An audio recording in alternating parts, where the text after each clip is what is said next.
You know that feeling when you've had enough? When you're sitting in your car after another awful meeting, gripping the steering wheel so tight your knuckles go white? That was me last Tuesday morning after Tony Sullivan basically told me I was too old for this business. I'm Bill Patterson, 55 years old, and I've been selling industrial equipment for 23 years. Not the glamorous stuff you see in movies. I'm talking heavy machinery, conveyor systems, equipment that keeps factories running across Ohio and Pennsylvania. It's honest work, and I'm damn good at it. My 12 major accounts generate $3.2 million annually, and I earn 8% commission on equipment plus 12% on service contracts. But let me back up and tell you how I got to that parking lot moment, because this whole mess started about a year ago when our company got bought out. Midwest Industrial Solutions had been family-owned for decades. Old man Rodriguez treated us right. Decent commission structure, solid benefits, respected your experience.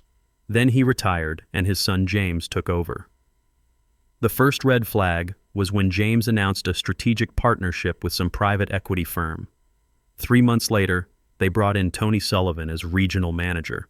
Tony's one of those guys who thinks an MBA from Ohio State and a firm handshake can replace 2 decades of knowing your customers. He's 42, drives a leased BMW, and uses words like synergize in normal conversation. You know the type. The real problem started 8 months ago when Tony called his first restructuring meeting. He spent 90 minutes talking about optimizing our human capital and leveraging digital transformation. I've been through enough corporate BS to translate. They wanted to cut costs by getting rid of experienced guys like me. See, at 55, I'm expensive. Not just salary, though my base is $85,000 plus commissions, but health insurance for me and my wife, Patricia. She's got diabetes, and her medication runs $400 a month without coverage.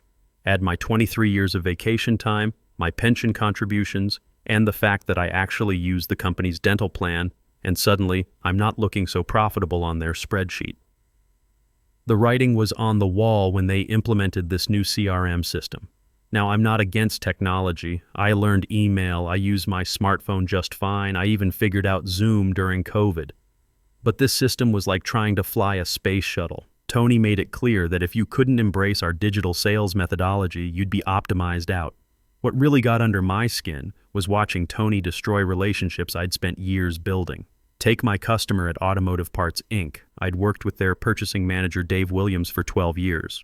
When they needed emergency conveyor repairs last winter, Williams called my personal cell at 6 a.m. because he trusted me to handle it.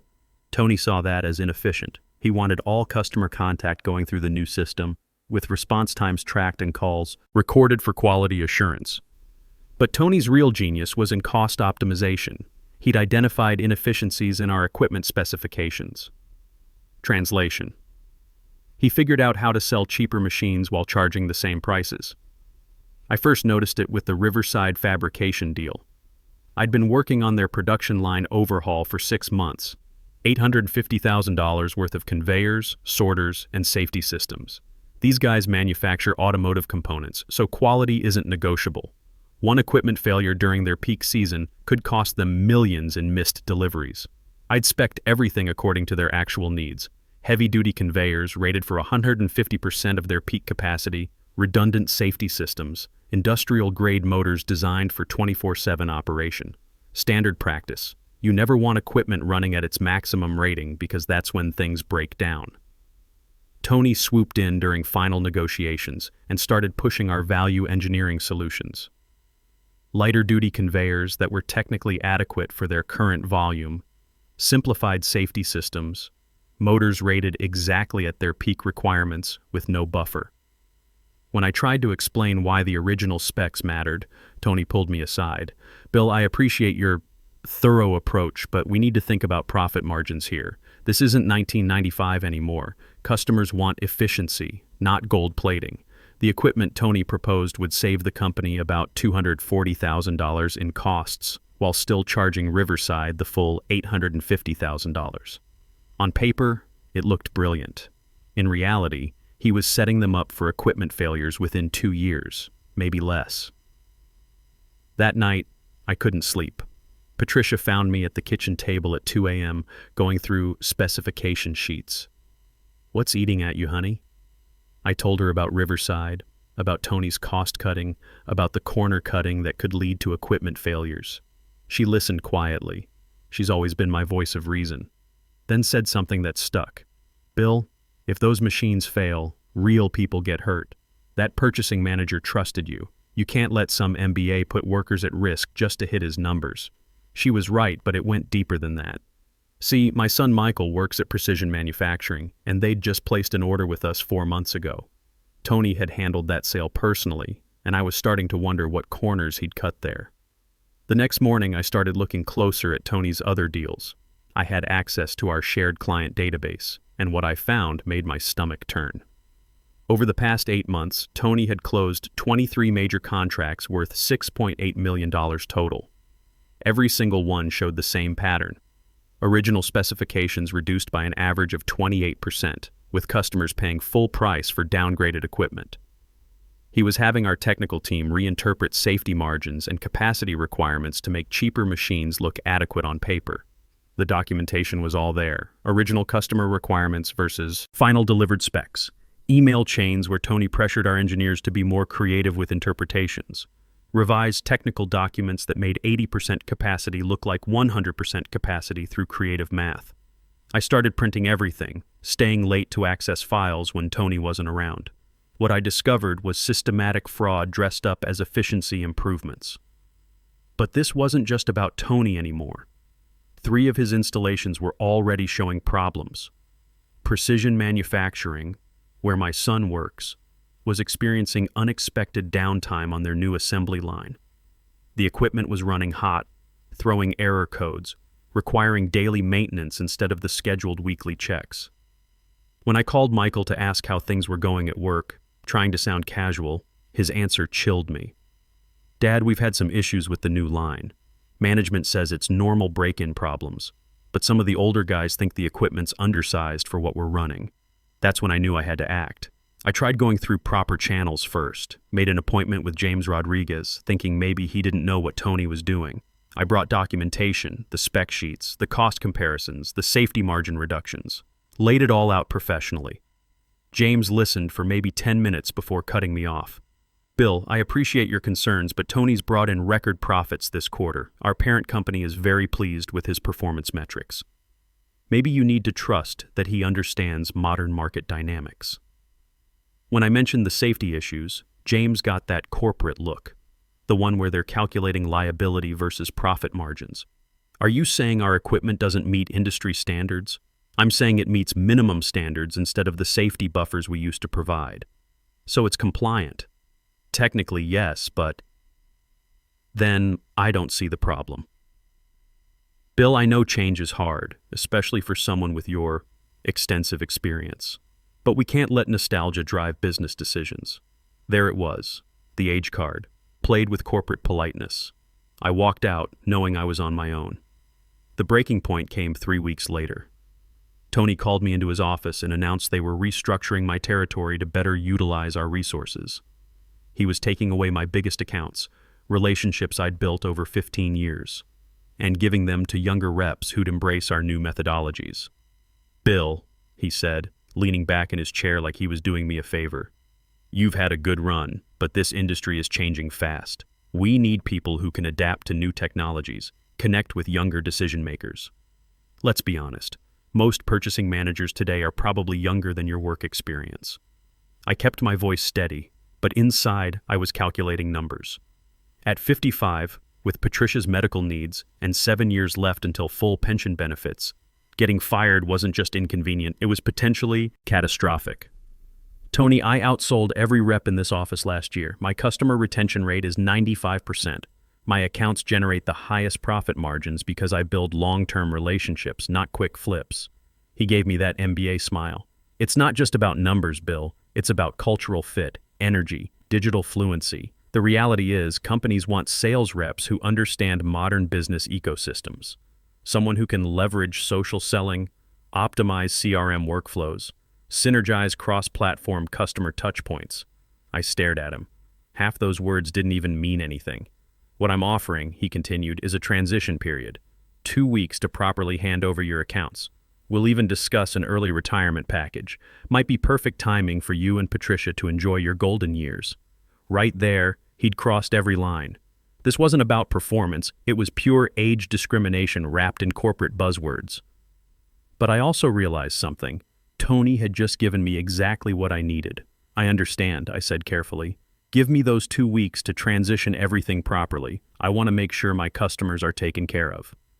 He agreed immediately, probably thinking he'd handled a difficult conversation masterfully. Poor guy had no idea what was coming.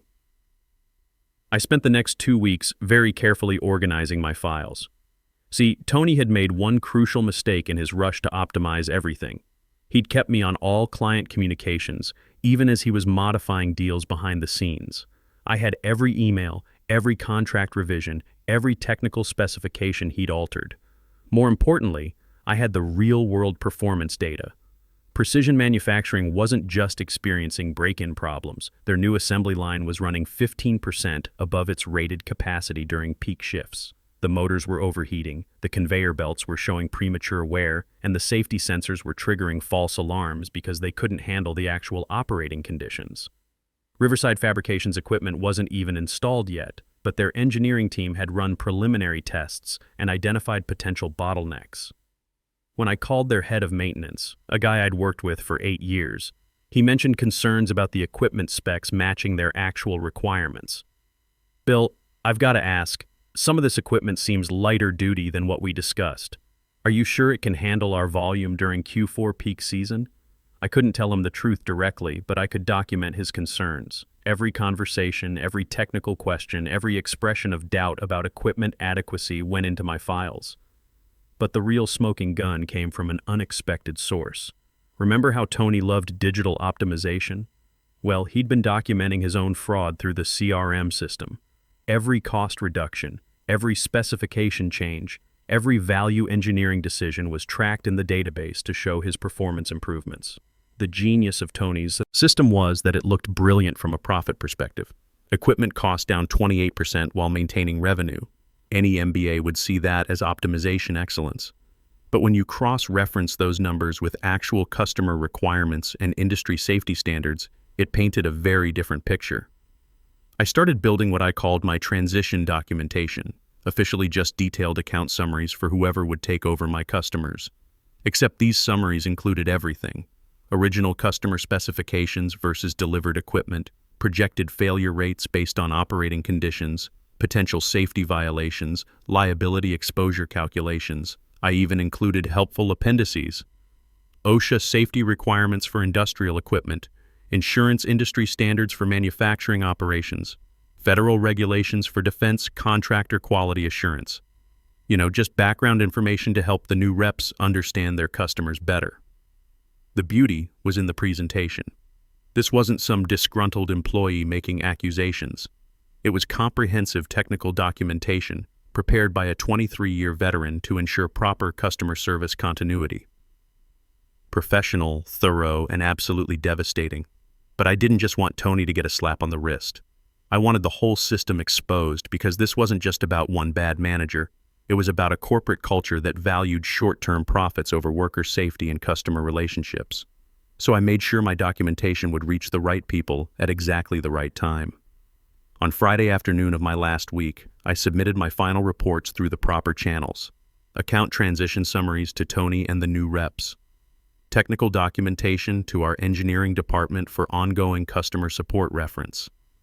Safety and compliance summaries to our quality assurance team because new account managers should understand regulatory requirements. And then I did something brilliant. I sent copies to our insurance carrier and legal department as part of what I called liability exposure assessment for account transition planning. Just being thorough, making sure the company understood potential risks associated with each customer relationship. The paperwork hit multiple desks simultaneously at 4:47 p.m. on Friday. By Monday morning, while Tony was probably planning his victory lap, several departments would be asking very uncomfortable questions about systematic safety violations and potential fraud. Patricia and I drove up to our cabin that weekend. Figured I deserved a few days to decompress before the fireworks started. We were sitting on the deck at Lake Erie Monday morning when my phone started buzzing. Patricia was reading her book, enjoying the quiet, when the first call came in. Jerry Martinez from Quality Assurance. Bill, I need to talk to you about these transition reports.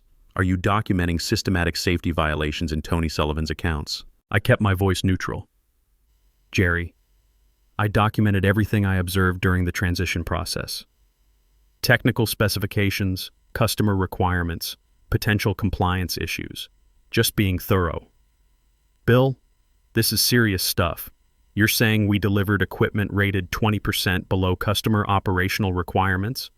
I'm saying the documentation speaks for itself. Check the original customer specs against what was actually delivered. 20 minutes later, Patricia Walsh from HR called. Bill, our insurance company forwarded your compliance summaries to corporate legal. They're asking questions about potential liability exposure. Can you come in this afternoon? Patricia, I'm no longer an employee. If corporate has questions about my documentation, they can reach me through my attorney. That phrase, my attorney, got everyone's attention real quick. By noon, I had 8 missed calls. James Rodriguez left a voicemail that started professional and ended desperate. Bill, we need to discuss some concerns about your account summaries. There may have been misunderstandings about standard operating procedures. Call me back immediately. I didn't call back. Instead, I poured myself a beer and watched the lake. Patricia closed her book and looked at me. How bad is it going to get? For them? Pretty bad. For us? Depends on whether they try to blame me for Tony's mess. She nodded. After 28 years of marriage, she knew when I was in full strategic mode. What happens next? Well, right about now, someone's probably explaining to James that systematic equipment underrating isn't just fraud, it's potential manslaughter if someone gets hurt. And since some of this equipment is used by defense contractors, federal regulators are going to get very interested very quickly. The calls kept coming all week. Tuesday morning brought Randy Miller from our insurance carrier. Apparently, they'd started their own investigation after reviewing my documentation. Wednesday, someone from the State Industrial Safety Board wanted to discuss compliance concerns regarding recent equipment installations. But the real earthquake hit Thursday. I was mowing the lawn when Patricia came outside looking pale. Honey, there's a federal investigator on the phone. Something about defense contractor equipment irregularities. Turns out, when you deliver substandard equipment to companies holding defense contracts, that triggers a whole different level of scrutiny. The Defense Contract Audit Agency doesn't mess around when it comes to quality control violations. The investigator, a woman named Karen Roberts, was all business. Mr. Patterson, we've received documentation suggesting systematic delivery of equipment that doesn't meet contracted specifications for defense-related manufacturing. Can you verify the accuracy of these reports? Ma'am, I documented everything I observed during my account transition. The technical specifications, the gap analysis, the compliance concerns, it's all factual. We'll need to interview you formally. Are you available tomorrow? I was available. Meanwhile, back at Midwest Industrial, Tony's world was collapsing faster than a house of cards in a tornado. Jerry Martinez later told me the whole story over beers. Monday afternoon, quality assurance started spot-checking Tony's accounts against my documentation. Every single case checked out. Equipment delivered below customer specifications, safety margins eliminated, capacity ratings fudged through creative interpretation. Tuesday, legal got involved when they realized the liability exposure. If equipment failed and workers got hurt, the company could face massive lawsuits. Worse, if federal investigators found intentional fraud in defense-related contracts, criminal charges were possible. Wednesday, the insurance company suspended coverage pending investigation. Without liability insurance, the company couldn't operate. Thursday, when the Fed showed up with subpoenas, James Rodriguez called an emergency board meeting. But here's the beautiful part. Tony had documented everything himself. Remember his obsession with tracking performance metrics?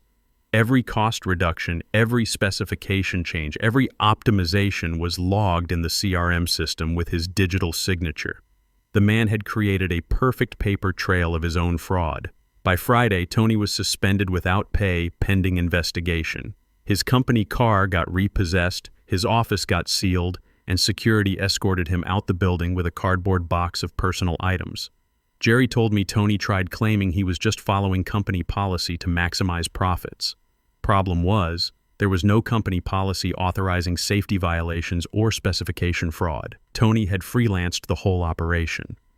The next week brought a parade of investigators. OSHA showed up to inspect every installation Tony had overseen.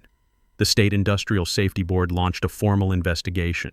Our insurance company hired their own forensic accountants to calculate potential claims exposure. But the knockout punch came from Riverside Fabrication. Remember that $850,000 production line they hadn't installed yet? Their engineering team had discovered the equipment discrepancies during pre-installation testing. When they learned about the broader investigation, they filed a lawsuit for breach of contract and fraudulent misrepresentation. That lawsuit opened the floodgates. Precision Manufacturing filed next, claiming the equipment failures had cost them $200,000 in lost production and overtime repairs. Automotive Parts Inc. demanded immediate equipment replacement after discovering their new conveyors were rated 25% below their operational requirements. Within 2 weeks, the company faced $3.2 million in active lawsuits, federal investigation, suspended insurance coverage, and 14 customers demanding contract renegotiation. James Rodriguez called me personally on a Tuesday evening. "Bill, we need to talk. This situation has gotten out of hand." "James, I documented factual information during my transition. If that information has created problems, maybe you should ask Tony why he was cutting corners on safety specifications. Tony's no longer with the company. We terminated his employment yesterday." "Good. He was a liability. Bill, we'd like to offer you your position back. Full reinstatement, expanded territory, 15% salary increase. We need someone with your experience to help rebuild customer relationships." I let him sweat for about 10 seconds. "James, I'm 55 years old with 23 years of experience. I know equipment safety, I understand customer needs, and I've never compromised worker safety for profit margins. If you want my help cleaning up Tony's mess, we're going to do this my way." What does that mean? It means no more corner cutting, no more value engineering that reduces safety margins, no more MBA cost optimization that puts workers at risk. We sell equipment that meets or exceeds customer requirements. Period. Agreed. When can you start? I took the job back, but on my terms. Patricia and I had talked it over during those weeks at the lake, and we decided I'd work as senior sales consultant with guaranteed territory, input on all safety specifications, and a promise that customer relationships would take priority over quarterly profit optimization. The cleanup took 6 months. I spent most of that time visiting customers, explaining what had happened, and working with their engineering teams to verify equipment adequacy. Some installations needed immediate upgrades. Others required modified operating procedures to stay within safe parameters. A few customers, like Riverside Fabrication, decided to start fresh with completely new equipment specifications. The company covered every upgrade, every modification, every replacement. The total cost ran close to $2.8 million, but it was either that or face bankruptcy from lawsuits and federal sanctions. Tony Sullivan tried fighting his termination through lawyers, claiming he was being scapegoated for company-wide cost-cutting policies. Problem was, his own CRM documentation proved he'd acted independently. Every specification change, every safety margin reduction, every value engineering decision was logged under his personal authorization. His wrongful termination lawsuit lasted about 3 months before his attorneys quietly dropped it.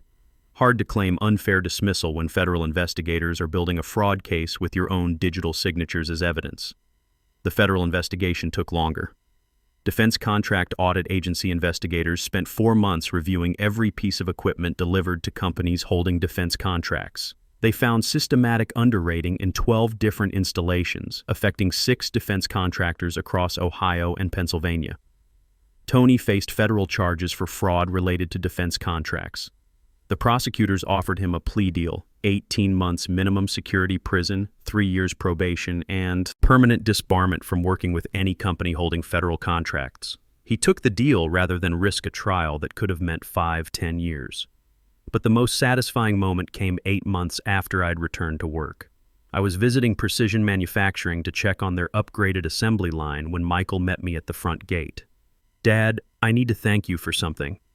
I don't know exactly what you did, but that equipment problem we were having, management told us you identified safety issues that could have led to serious injuries. They said you probably saved lives." I kept my expression neutral. "Just doing my job, son. Equipment safety isn't negotiable. The guys on the floor wanted me to tell you thanks. We know you didn't have to speak up, especially after you'd already left the company. That meant more than any commission check or performance bonus ever could." The industry took notice too. About a year later, I got invited to speak at the Industrial Equipment Safety Conference in Detroit. The topic was maintaining safety standards in cost optimization environments. Fancy way of saying how to stop MBA types from getting workers killed. During my presentation, I talked about the responsibility that comes with experience. When you've been in this business long enough to understand the real-world consequences of cutting corners, you have an obligation to speak up, not just for profits or customer relationships, but for the safety of workers who depend on equipment functioning properly under demanding conditions. The audience, mostly grizzled industry veterans like myself, gave me a standing ovation. Afterward, several people mentioned similar experiences with corporate cost-cutting that compromised safety. Turns out Tony's approach wasn't unique. It was becoming common across the industry. That presentation led to consulting opportunities with other companies facing similar issues.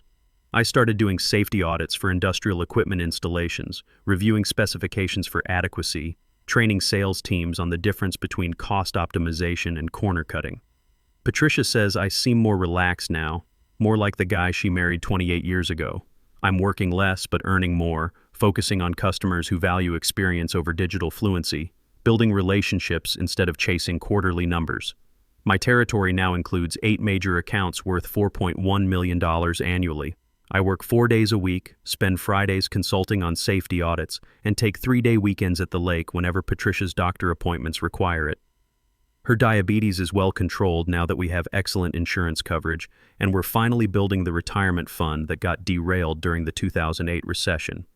Tony Sullivan? Last I heard, he landed at some tech startup in Austin, selling software solutions to manufacturing companies. According to his LinkedIn profile, he's a digital transformation evangelist helping companies leverage AI-driven optimization protocols. Good luck with that. The irony is perfect. He's now selling theoretical solutions to theoretical problems, while real people like me handle actual equipment that real workers depend on every day. Sometimes young sales reps ask me for advice about dealing with pressure to cut corners or compromise specifications. I tell them the same thing every time. Your reputation is built over decades, but can be destroyed in minutes. The customers who trust your judgment today will remember how you handled difficult situations long after your current manager is gone. Know your products, understand your customers' real needs, and never compromise worker safety for profit margins. Everything else, the CRM systems, the digital optimization, the corporate buzzwords, is just noise. The best revenge isn't just proving you were right. It's being around long enough to watch the people who doubted you eventually ask for your help, and when they do, you help them. Because that's what professionals do. I sleep well these days. Patricia says I don't grind my teeth anymore, and my blood pressure is back to normal. When former colleagues ask how I knew Tony's system would collapse, I tell them it wasn't genius, it was just experience. In this business, shortcuts always catch up with you eventually.